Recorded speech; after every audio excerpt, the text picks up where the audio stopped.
Oke, kita mulai. Kita di video kali ini kita mau bahas tentang verifikasi alat ukur. Nah, nanti itu ada ujiannya, ujian verifikasi alat ukur ya.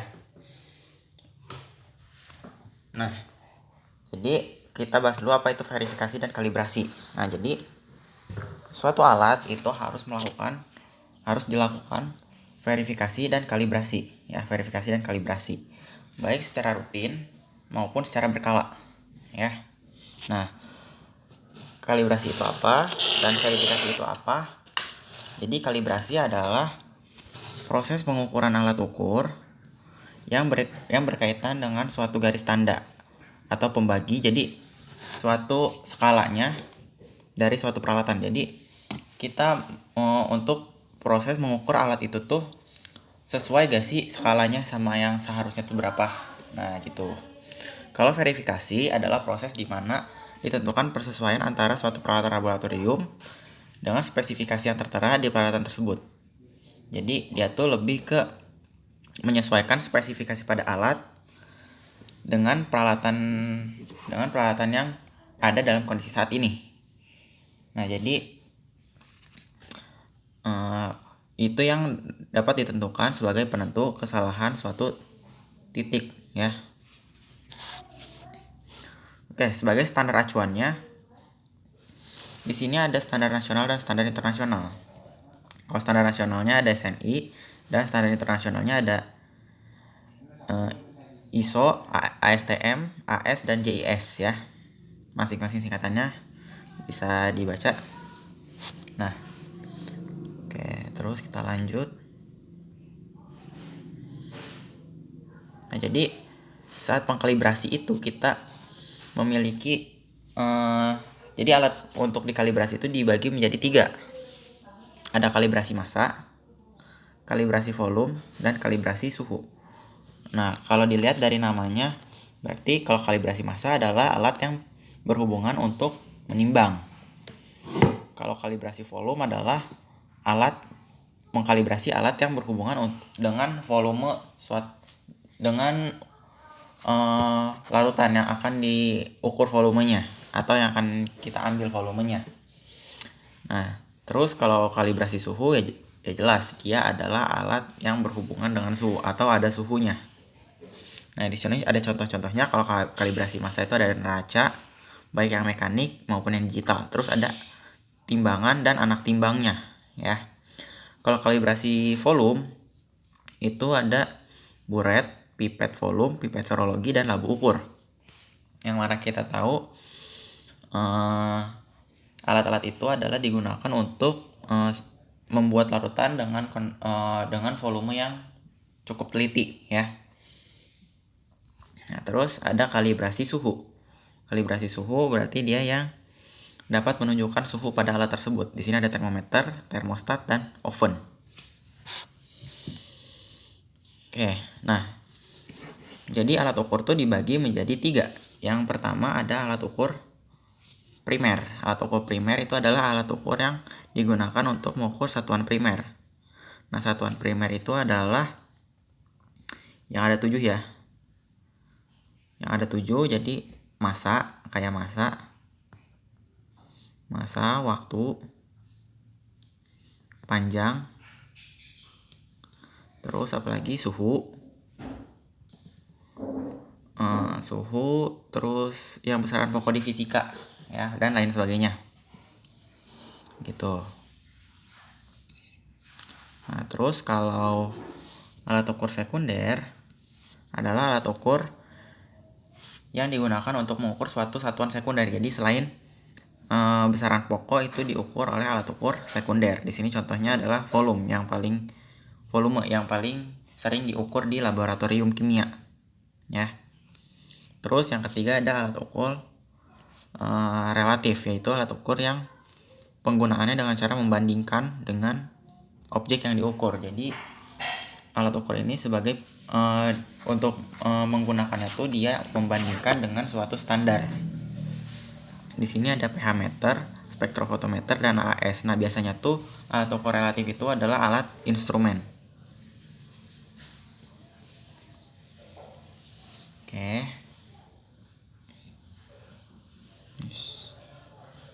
Oke, lanjut. Nah, keakurasi volumetri itu jadi kalau kita melakukan verifikasi, jadi nanti itu dibagi dua kelas, ada kelas A dan ada kelas B. Nah, kelas A ini adalah alat yang kalau alat yang masuk ke kelas A itu alat yang keakuratannya tinggi. Kalau alat kelas B dia keakuratannya rendah. Gitu. Nah, supaya lebih jelas, kita langsung lanjut ke verifikasinya. Nah, jadi verifikasi alat ukur sekunder itu ada 3 ya. Verifikasi alat ukur sekunder itu ada 3. Yang pertama ada labu ukur, yang kedua ada pipet. Ini pipetnya juga ada pipet volume dan ada pipet serologi ya. Nah, terus yang ketiga ada alat ketiga adalah buret.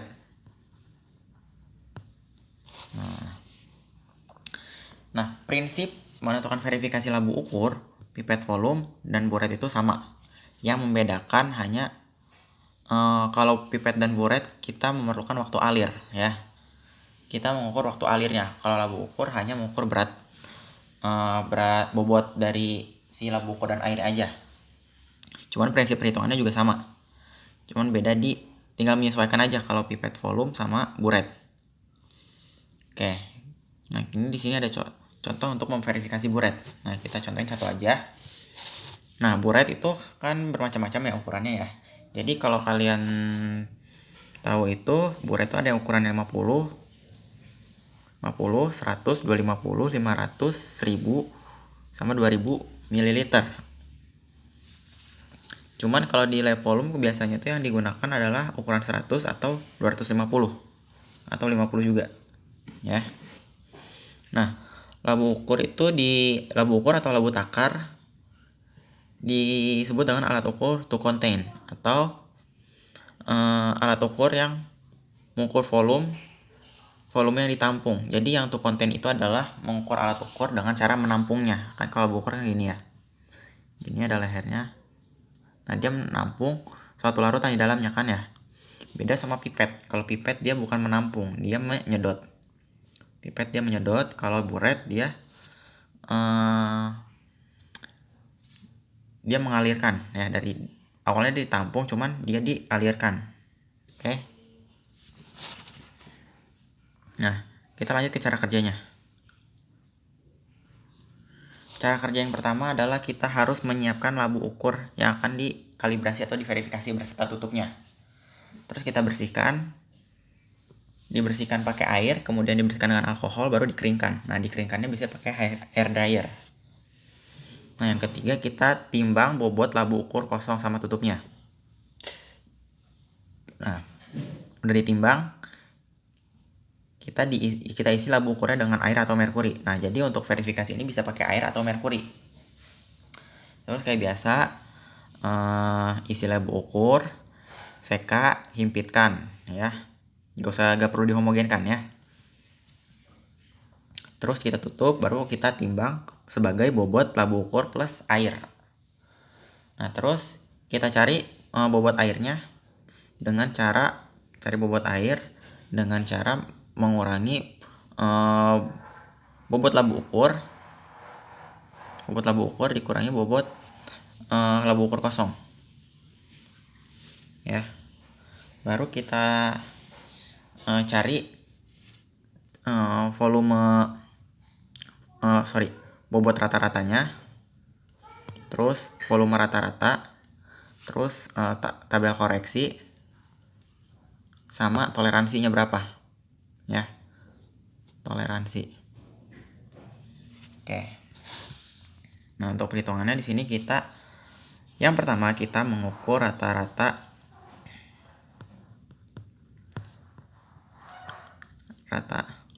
bobot, terus dan rata-rata volume.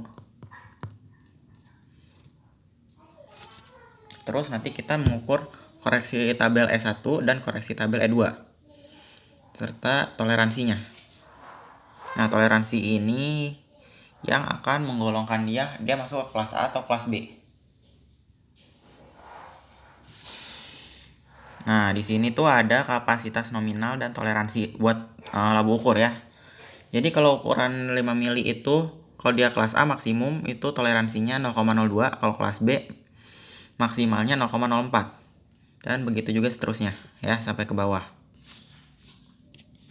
Oke, lanjut. Nah, kira-kira nanti tuh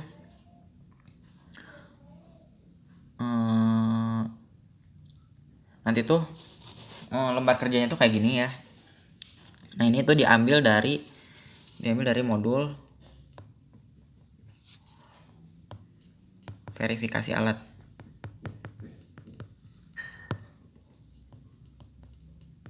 Tahun 2020. Cuman di angkatan kita gak dapet ya modulnya. Nah, kira-kira belangko lembar kerjanya tuh kayak gini ya. Jadi yang pertama tuh ada spesifikasi alat. Terus yang kedua ada kondisi laboratorium. Nah, terus yang ketiga ada metode verifikasi. Nah, terus lanjut ada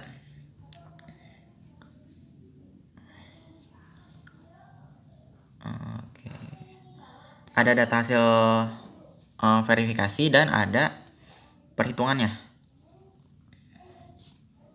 Oke, ini kita masuk ke contoh perhitungannya aja.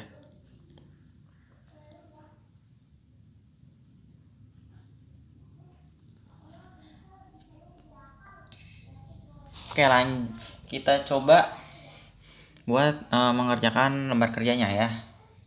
Nah, sama perhitungannya nanti di belakang. Nah, di sini yang pertama kita isi identitas dulu, nama, kelas, dan tanggal verifikasinya. Ini saya pakai tanggal sekarang ya. Terus kita tulis spesifikasi alatnya, dia tuh ada di labu ukur, ada di labu ukurnya yang tulisannya warna kuning. Biasanya tulisannya warna kuning.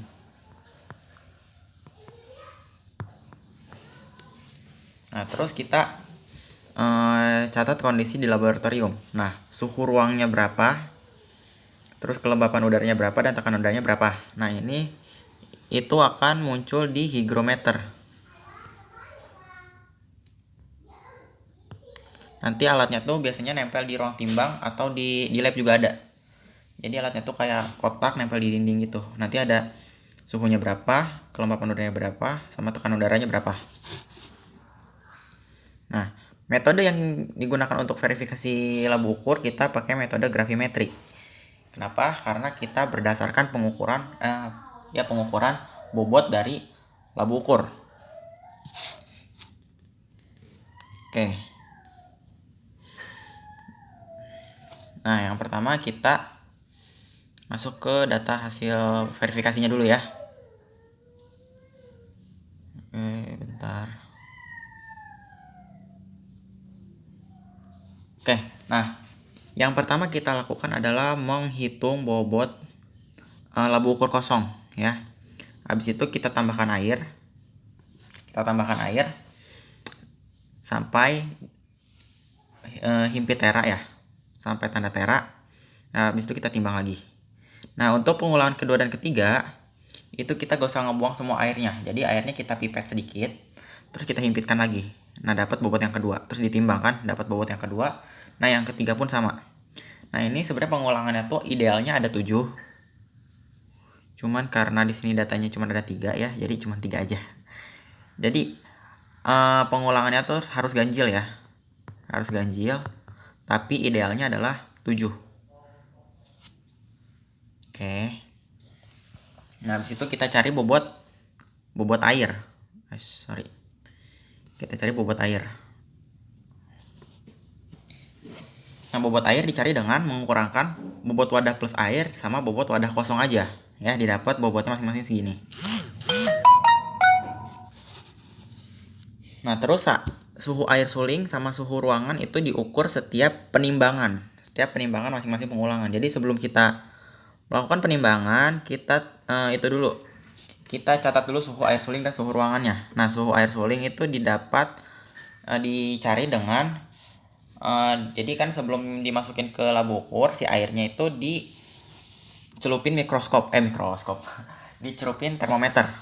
Nah, jadi nanti dicelupin termometer, nanti dia akan menunjukkan suhunya berapa. Nah, di sini tuh di pengulangan pertama menunjukkan suhu 27,5. Nah, gitu pun seterusnya sampai pengulangan seterusnya.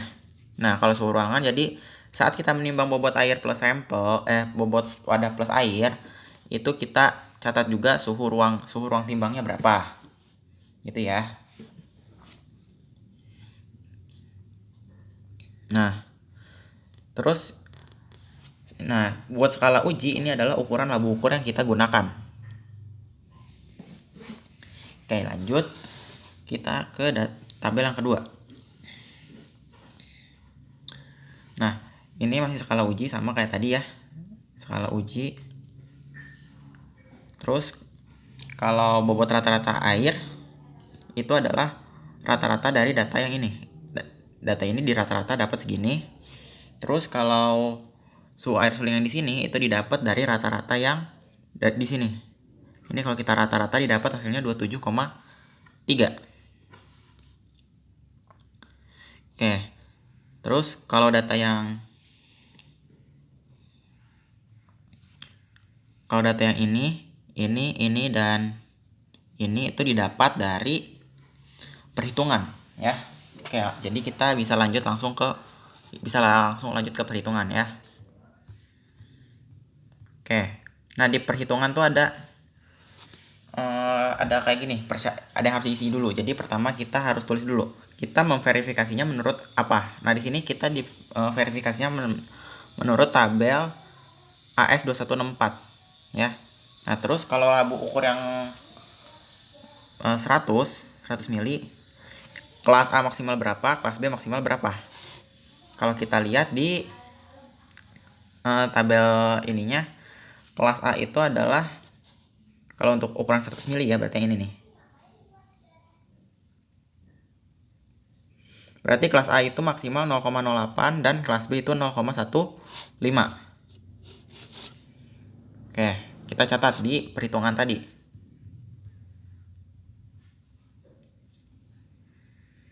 Nah, di perhitungan kita tulis lagi tabelnya ya kayak gini.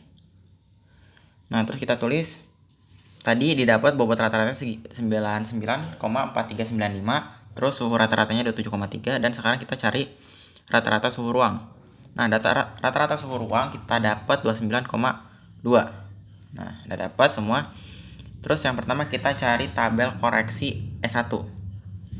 Nah, tabel koreksi S1 itu rumusnya adalah ini.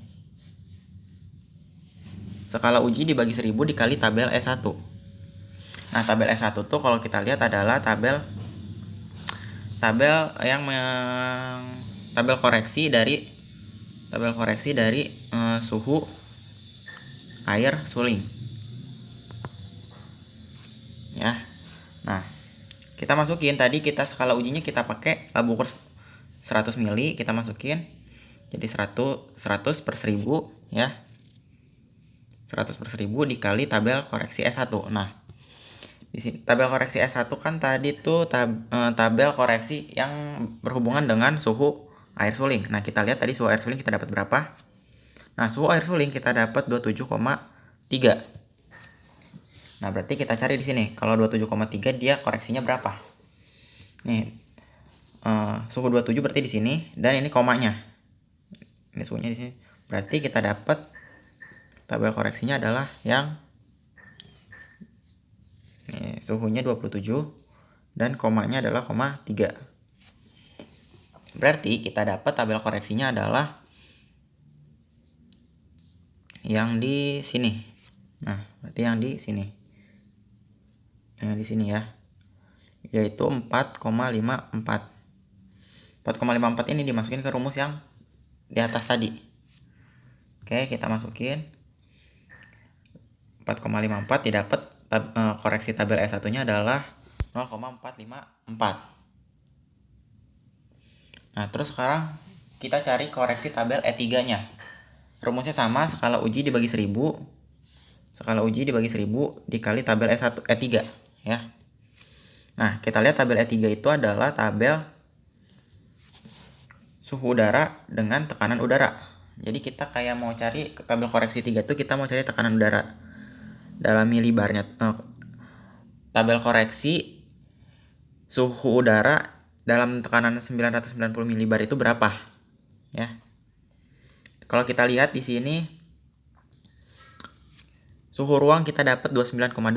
Nah, kita bulatkan jadi 29 ya. Karena di tabel E3 tadi gak ada koma. Oke, kita lihat 29 itu nilai koreksinya adalah minus 0,06 ya. Oke, baru kita masukin ke sini. Nah, skala ujinya itu 100, jadi 100 per 1000 dikali minus 0,06. Didapat hasilnya itu adalah minus 0,006 ya.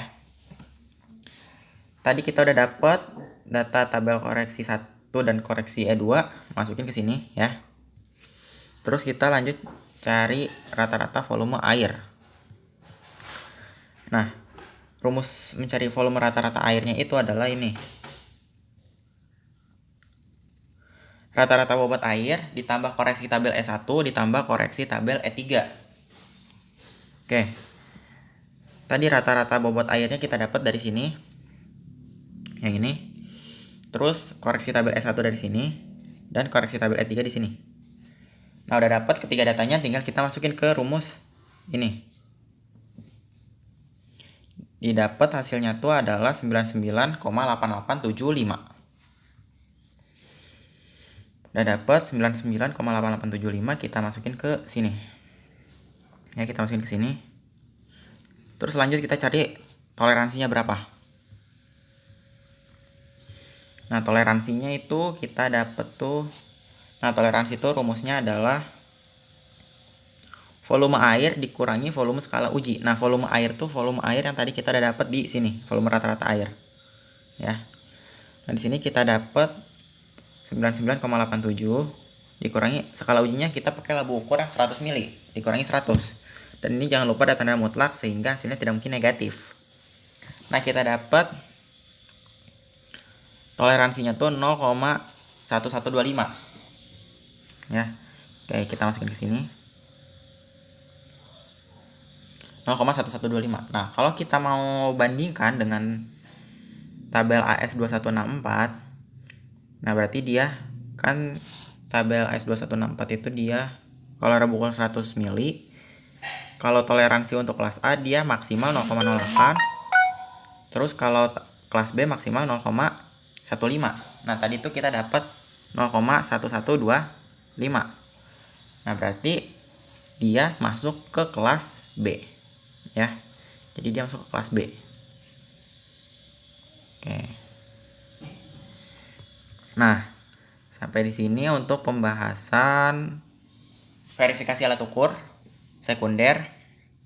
Nah, untuk pipet volume dan buret itu tinggal sama aja cara pengolahan data dan mekanisme kerjanya. Tinggal menyesuaikan saja. Oke. Kalau ada yang mau ditanyakan bisa ditulis di kolom komentar. Sekian dan terima kasih.